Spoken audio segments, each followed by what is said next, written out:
We routinely run into customers who report to us that their digital pot is behaving strangely. Often the complaint is that everything looks normal, but the pot simply won't heat up. This is a big problem for a solder pot, of course. 90% of the time, the issue relates back to the programming of the digital controller. One of the nice features of the digital controller that we use for our American Beauty and Esico Triton pots is that with a few steps, a customer can switch between Celsius and Fahrenheit or recalibrate the pot. However, one of the drawbacks is that to make these changes, you need to enter into the programming settings of the controller, and to be honest, it's not overly user-friendly.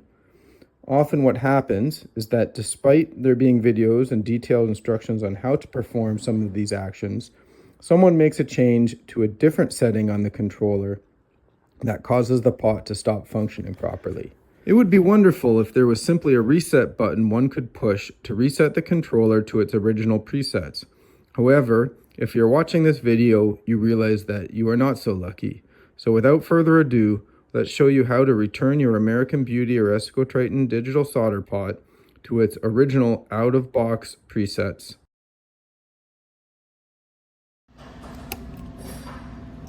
Okay, so we need to reset this controller's settings back to the factory default, and that'll allow us to see if we have further issues. This is the first screen, and that's what we want to see. We want to see a backwards 4 or an upside down H. They call it a K, whatever. That's what we want to see. Perfect.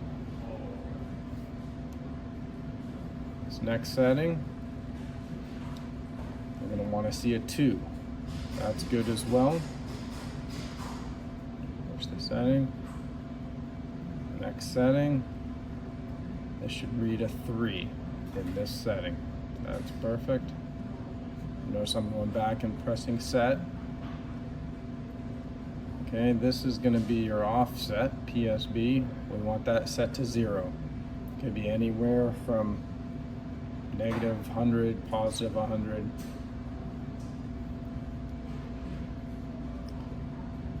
Okay. This is a big one. We definitely want this to be a 0, not a 1, 0. And finally, this one controls whether everything operates in Celsius or Fahrenheit. 1 is for Fahrenheit, 0 would be for Celsius. There we go. And then finally, to make sure everything just gets recorded properly, end, set, voila.